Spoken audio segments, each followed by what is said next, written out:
From Little League to the big leagues and everywhere in between.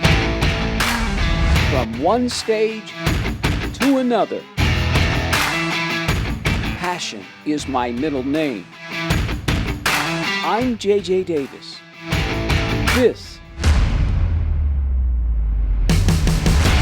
is In Focus.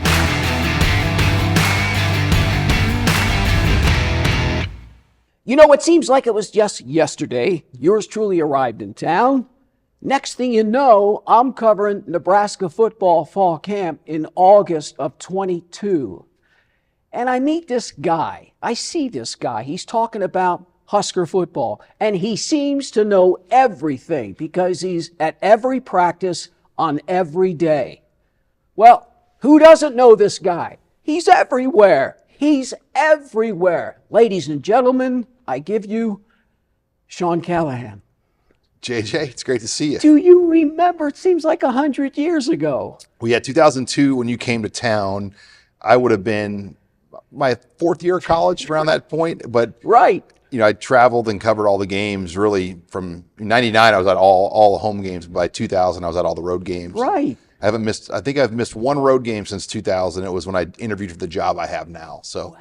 All right. Well, the job that you have now, it has its perks, like writing your own book. I just saw it. It just came out. So I figured I'd give you a little pub. Tell me about the book. Yeah, I put this book together, the program. Over here, sorry. The program. And it was initially the book deal I got was in 2018, and it was going to be a Scott Frost book. Uh-huh. When he took the job at Nebraska, Triumph Publishing, which is a major sports book company, they wanted to do a book like they did with Urban Meyer at Ohio State coming back and Jim Harbaugh going to Michigan. They're like, well, this Nebraska one's a home run. Well, as you know, the book never, the story never got off the ground. So we pivoted the project, and they came out with a new series called The Program. Alabama has one now, Michigan, and Nebraska. There's been three thus far. And for the pro baseball and pro athletics, they do like there's a Yankees one called The Franchise, the Red Sox, the Cubs. So I put this book together. It was a lot of fun. Sat down on Tom Osborne for over 3 hours, and I've really gotten to know Bob Devaney's son, Mike, and he's in Arizona. He gave me a lot of great details and stories. Well, your story's kind of been like an open book. You graduated from Gross Cougar Country, 1999. Who were your sports heroes growing up? Ooh, well, I mean, my first baseball player, like everybody in that era, you grew up watching baseball. I feel like baseball was like the big sport in the 80s. But, you know, Bo Jackson, George Brett, amen. Darryl Strawberry, probably like the three. You know, Kansas City was so close. What about football? I'm thinking Nebraska football. Come on, man. Well, then Husker football comes around. And, you know, my favorite, you know, I can still remember watching Steve Taylor playing, you know, and that was some of the early games I went to as a kid. And then, you know, 93 was the first year my dad got season tickets. Wow. A pretty good year to get your tickets. And so I went to every home game from 93 on. And it was almost like my recruiting trip to know that I wanted to go to Nebraska, I wanted to do this. That's right. But yeah, seeing Tommy Frazier and Lawrence Phillips and these guys. But as a player yourself, you have gone on record as saying, you know, I really wasn't a big deal. I was just kind of a role guy. Is that how it was for you at Gross? Yeah, we had a lot of good athletes. I mean, when I see kids going Division I or high-level athletes, a lot of them are guys I grew up with. So like I was around, like this Ziola at Scott, you know, they were at our school. Like you see all these people that I know, and all their kids are successful. Right. So I was around a lot of people that worked hard and were good athletes, and you know, I understood my role. It was hard. It's hard though. Right. Tell me about it. You know, being a junior on JV, leading the JV in scoring, it was great. It was great to score 20 points in a JV game while you're junior. But I understood my role. I played in the state basketball tournament. We had a good football team. I ran track. So I did a lot of things, and those helped develop work habits. Mm-hmm. And, you know, when you got into real life, working was easy because you knew how to work hard. That's right, because sports prepares you. Right. And the people I grew up around and the coaches I grew up around are some of the hardest workers I've met. And, you know, as I've grown up, I've realized that even more. Like, it, you know, wasn't around the people in South Omaha. I grew up around, you know, I don't know if I would have been the way I am right But when it comes to hard work, you yourself have said you graduated from UNL 2003. And you said, I'm going to be the first guy to write, to be on the radio, to be on TV regularly. And you did it. Yeah, in this market, nobody had done it. You had to kind of pick your profession, and even in the journalism college, there was kind of a separation. The print side was a little bit more snooty, and the broadcast side was a little bit more, hey, you're good looking to be on TV. I appreciate your honesty. You're being honest. I appreciate that. And I was in the middle. Like, I worked for the Daily Nebraskan, but I was a broadcaster, and but my thought was I need to learn how to report so I can then go on the air and deliver it. Right. And so I got the opportunity to go on the radio on KRNU first, but then I was Gary Java's intern in the summer of 2000. Gosh, Gary Java, everybody knows Gary. And Gary hired me as an intern. I became his producer, but then that summer he moved on, or they moved on with Gary, and they hired Kevin Kugler. Mm-hmm. And so I became Kevin Kugler's intern. And Kevin's been on the show, and his story, too, is incredible. 2004, I think you get your first job at NET, KM3. Can you list all the gigs that you've had since then in less than 20 seconds? Well, yeah, so I went from 1620, Rivals.com, and I was still doing Daily Nebraskan. And then when I graduated from school, I got hired full-time by Rivals, Husker Online. And then Big Red Wrap-Up brought me on in 04. Channel 3 brought me on in 04. Channel 6 brought me on in 05. Channel 7 brought me on in 2011. KFAB hired me in 2007. And KETV? And Channel 7, 2011. So I've worked for all three. I never got to work at Fox 42. Sorry about that. That's okay. Never had the opportunity, but I was 1 year at 3. From 2005 to 11 at 6, and then 11 now to 25. So it's like the Open. He's been everywhere.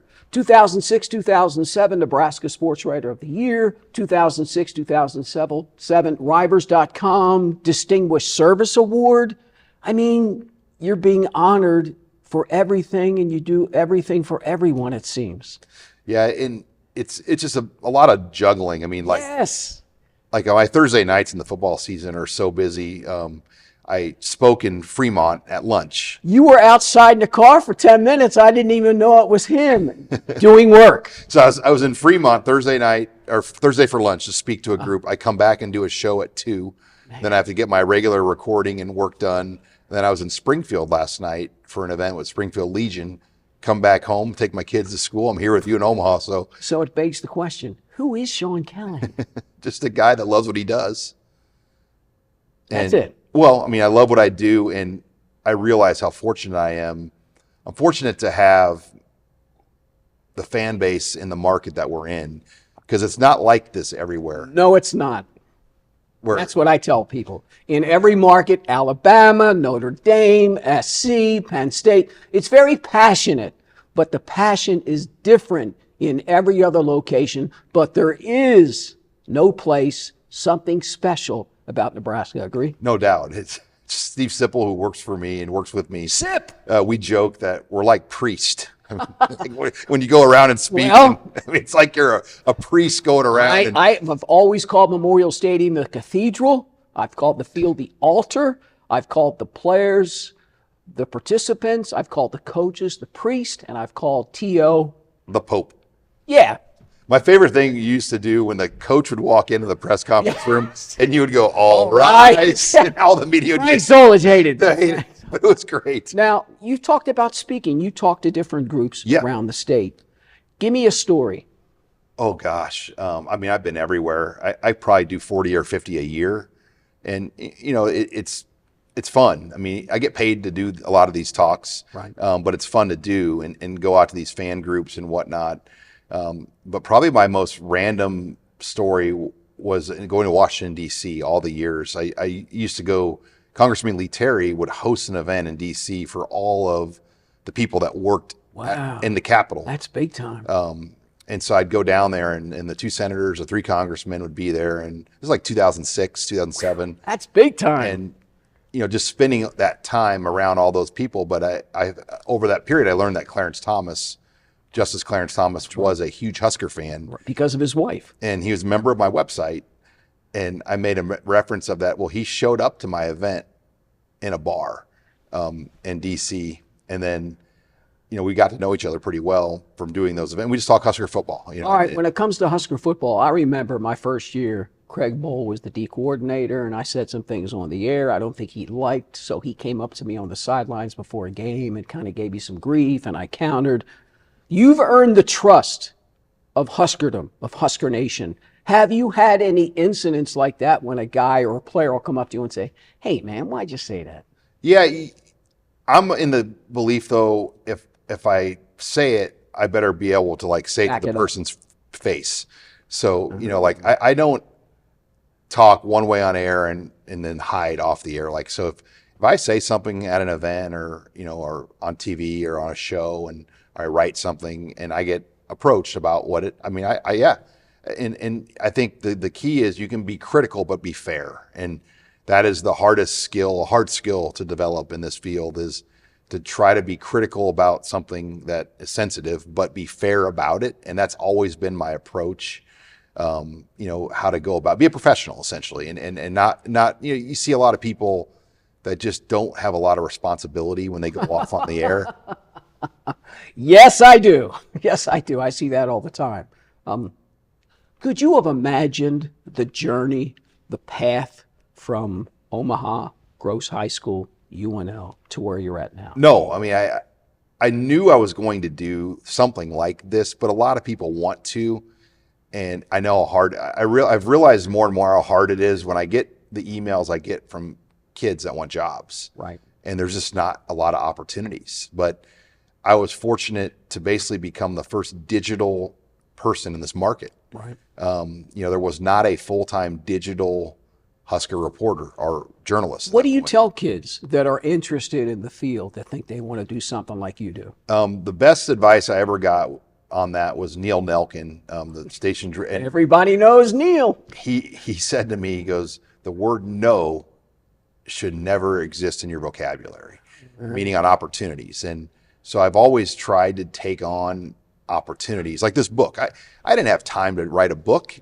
but the competitor in me is like, God, if I don't do this, somebody else will do it. That's right. And so I took the opportunity to write that book and do it.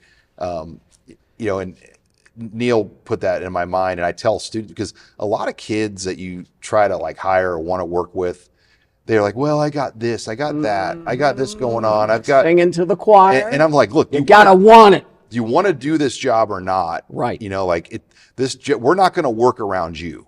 Like that's what you have to tell some of these kids. Right. And I learned that at a very early age. You've got to. Life is a loose ball, and one person's going to jump on it. Mm-hmm. One person. Well, I always tell kids, there's going to come a time you're going to graduate. Everybody's going to celebrate you perchance, and then the next day or Monday, guess what happens? Everybody goes to work. So what are you going to do?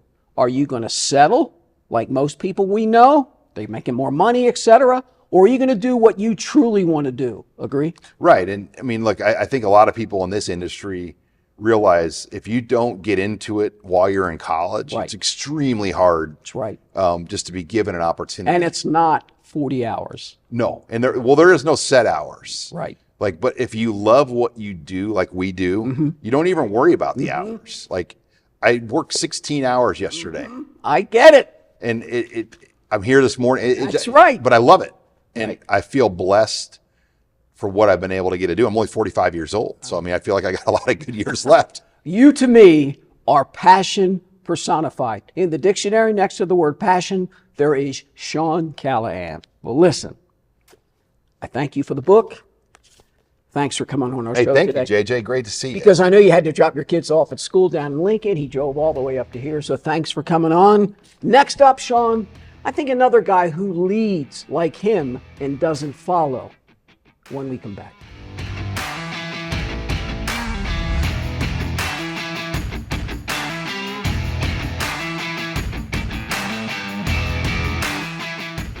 Now, I haven't talked to this guy in years. Oh yeah, we did a few shows together back in the day, as they say. And I always remembered he was extremely focused, very serious, an actor I always tried to emulate, but forget about it. Sitting right now to my right, at the head of the table, is the Executive Director of the Nebraska Arts Council, the Honorable Michael Markey, or is it Mike? Well, Mike will work, yeah. Honorable. Now, when we talked, you said, JJ, I could talk sports too. All right, so tell me about your sports career. Oh, my sports career ended in high school. I was playing first base on the baseball team at the high school, and I was also cast as Tony in West Side Story. So who won? Well, the baseball coach said, you can't do both. So I chose Tony in West Side Story, never played baseball again. I guess I showed him, huh? Isn't that how it works out? You went to Bellevue High School, as you were telling me. Your father, James R., veteran of the military, World War II, Korea, Vietnam. Obvious question, obvious answer. What did you learn take from him? Oh, be on time, do the right thing. I knew you'd be here early today. Do your job. My dad was what they call a common sense colonel. He knew he was never going to be a general, so he focused on doing his job the best way he could. So that's what I learned. I always tried to just do my job, be where I needed to be, and do what I could do best. So where do the arts enter the picture? I was born a goof. Somebody who could sing a note, and at a certain age, my mom said, get out of the house, go audition for something. So I went to audition at the high school. I went to Bellevue High School, and they cast me in something. I said, this works pretty well. So you knew? Well, yeah. I mean, in the 6th grade, they made me the MC for the Spanish show. So I was tossed on stage actually much earlier than that, but. So you go to UNO, you graduate with your Bachelor of Fine Arts. You also get your Bachelor of Arts, People's Theater. Then you go down to Tallahassee with another BFA in Arts Management. So it just seems like to me like you knew your path, you knew where you were heading. Well, let's just say, like I said, I like to go where I'm useful and what I'm good at, and I'm good at a number of different things. And I also discovered early on that I liked having a say in what happens. Well, talking about like having a say in what happens, fundraiser, Bellevue Little Theater for the Fantastics, you yourself, how old were you? 19, yeah. Buddy of mine and I, we were helping when the Bellevue Little Theater took over the Roxy in 1979. They needed to renovate it. Turned it into was a little community or a little neighborhood theater, one screen, and they needed to turn it into a community theater. And so we went in, built the stage, changed all the seats out, scrubbed the floors with ammonia. I'll never forget that. And then one of the first shows that they did was we came in and did a production of the Fantastics to raise some money. Right. For them, so. Why were you in it? No, I wasn't. No, in fact, that was a condition. I hired a very good friend of mine to be El Gallo, and he said, I'll do it if you're not in it. He wanted me to focus on doing my job as producer. So, did you like it? Do you like producing? Oh, yeah. Yeah, like I said, I have some pretty definite ideas on how things should go. And when you produce, when you're in administration, you have a say in those things. Yeah, but what do you prefer? In front of the camera, on stage, or producing? That's a tough one. Like I said, I go where I'm needed. Right now, I'm needed directing an arts agency. That's for the right. state. We'll get to that. So you graduate from college, you and 11 other guys? 11 other people from UNO. And what do you do? Well, we all loved working together, and we didn't see why that should end just because we finished college. Right. So we decided we would form our own theater, and we spent about 6 months putting the ideas together, incorporating papers, all that good stuff, and we called ourselves the Circle Theater. And you were the general manager? Yeah, I helped put the paperwork together and things like that, and answered the phone, paid the bills, that sort of thing in our early days. First show, you remember? Well, like I said, we spent 6 months doing a lot of who are we, what do we want to be. Oh, we were serious people too. We were going to change the world with our theater. Aren't we all at that age? But we were blessed also with a wonderful playwright named Doug Marr. And Doug wrote great, what we called community-based theater. It was of the people that we were working with and for the people we were working with. And he wrote a play called Phil's Diner. And it was originally supposed to be set in up at the Radio Cafe. 2 weeks before we were to open, they lost their lease. So we found another place, Joe and Judy's Cafe up in Benson. Play was done in the diner. The audience was there. We served them coffee, and then we talked. We did a play, and so that was just magical. You know, that makes me think of the Belloc Diner in Baltimore. Back in the day, after the old disco days, I used to go to the Belloc Diner, you know, and the movie Diner. So it makes me think of that kind of stuff. It was just like that. Yeah, it makes me think of that kind of stuff. As an actor, like I said, you and I have done a few shows together. Yeah. Ooey, Irresistible Rise of Arturo. Glad you Ooey. We did Our Town. Yeah. And I always saw you as this really quiet, cerebral actor, always doing your thing within yourself. Is that you? Well, let's just say I grew up not wanting to ever leave anything on the table. Where'd you get that from? My father and my high school drama teacher, Mr. Hainan. You know, just always that feeling of, boy, if you just don't do everything you can to prepare, then if you don't end up doing your best, then it was up to you that not to have done it. So Preparation. Preparation. Yeah. That's what And I focus. always say. You're right. That's what I always say. If you know that you do the best you can, and you get help from your other actors, because you're only as good as the people you're up there with, you've done your job. Yeah, well, that's what makes it fun. To be in that position so that then you can play on stage, so that you're not trying to learn it while you're doing it. You've already got it. You can play with the other actors. And I love the key word play, because that's what we like to do. We like to just play. Oh, I was in a production of Who's Afraid of Virginia Woolf. It was me and Laura Marr playing the two not title characters, but the two main characters, George and Martha. And it was like jazz on stage. Because we knew the lines, we knew what was happening, we knew what our intentions were, and then it was just play between the two of us. But isn't that rare? I mean, the chemistry, you really hope that you can work with someone, or it's like pulling teeth, but you get through it, the audience likes it, but you know. Yeah, and this was that. This was just a lot of fun. Every night was different, you know, it was all within the textural nature of the show, but every night was just, oh, okay, well, let's go that way, and let's have fun in that. Well, you've served a lot of nights as what, the director of the Nebraska Shakespeare Festival? 18 years? 18 years, yeah. Why? I loved the work. I mean, it was like being Santa Claus, putting on free Shakespeare in the middle of a park in Omaha in the summertime. It was great. It was wonderful. You know, I talked to Ray Del Cordell III recently about Shakespeare and his idea. You know, he trained a little bit over in England. Yeah. He knows about the globe, et cetera, et cetera. He likes to be right there in the restaurants amongst the people, because he believes down and dirty, that's the way he believes that Shakespeare was originally performed. Yeah, that company they have, OSSO, is very similar to what we did with Diner Theater. It's Shakespeare done in the space with the people, very immediate, very, you know, right there with them.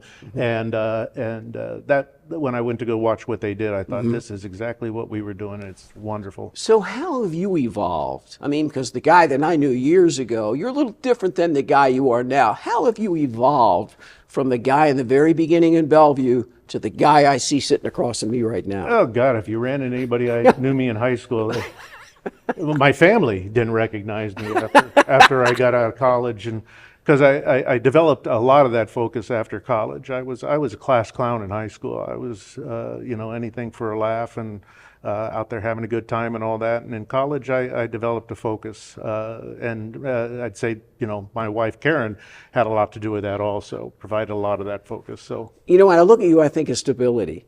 Stability from your father growing up. Married 41 years, Nebraska Shakespeare Festival 18 years, Nebraska Arts Council 15 years, stability.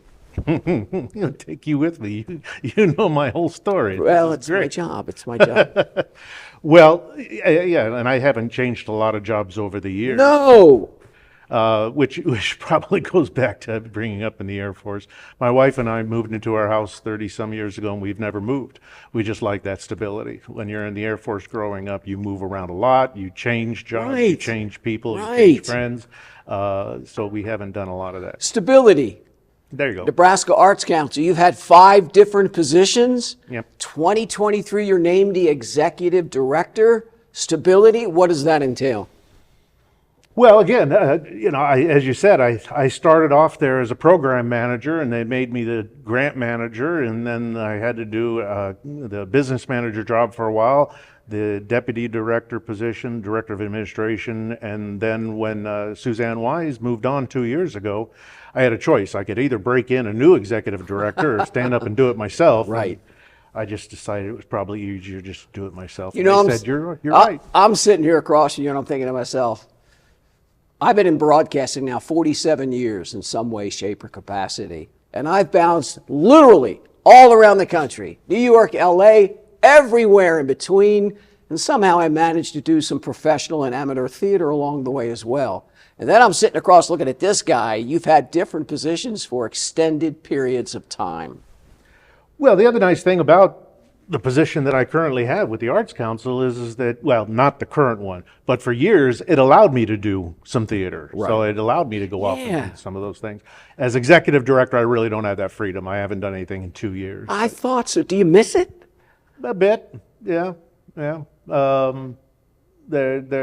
an awful lot of shows that I say, ooh, I think I'd be good for that. Yes. I've never been an ambitious person, but if I see a role that I think I'd be good for, then I'll audition. Well, you're good for a lot of things. Your stamp, what would you say your stamp would be on an organization? When I look at an organization, I know Mike Markey runs it. What's your stamp? Just the organization's going to be run the right way, very... stability. Right, that comes from your dad. I can't talk about myself that way. Right, well, I look at you, you know, you're kind of the same guy I remember from years ago. You're very serious.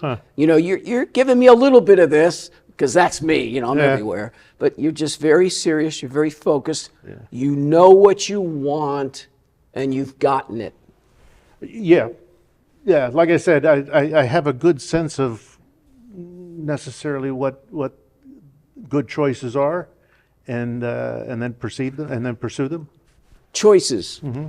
How do you think theater's evolved in the metro area? Well, it's been amazing in the last number of years. The expansiveness of it, the inclusivity of it. Yes. The breadth of material that's done now. Yes, a number of theaters have simply sprouted up all over the place. Well, I think. You know, as I tell people, Omaha is one of the most prodigious theater. Yes. Arts, as a matter of fact, all sorts. You know, when I talk to friends across my other executive directors across the state, and we sort of compare notes, and Omaha has an amazing amount. You know, not a lot of professional. There aren't a lot of people. There aren't a lot of opportunities to make a living here. Right. But I think that just means that people do what they do with a passion. Correct. And it's got to be your passion. Yeah. Well, I know when we started the Circle Theater, we were so passionate about wanting to really just shake the walls. That's right. And, we all wanted to shake the world, and we wanted to make our mark on the world. Well, listen, I appreciate your coming on. Not at all. Michael Markey, I'm telling you, last time I saw this guy, he was in it, and I'm all over the place. And now he's come out a little bit more, but he's still Mike Markey. Listen, I appreciate it. Thank you, Jay. Thank you for coming on. Not at all. The executive director of the Nebraska Arts Council. So we've had a couple of guys on the show today, leaders who don't follow.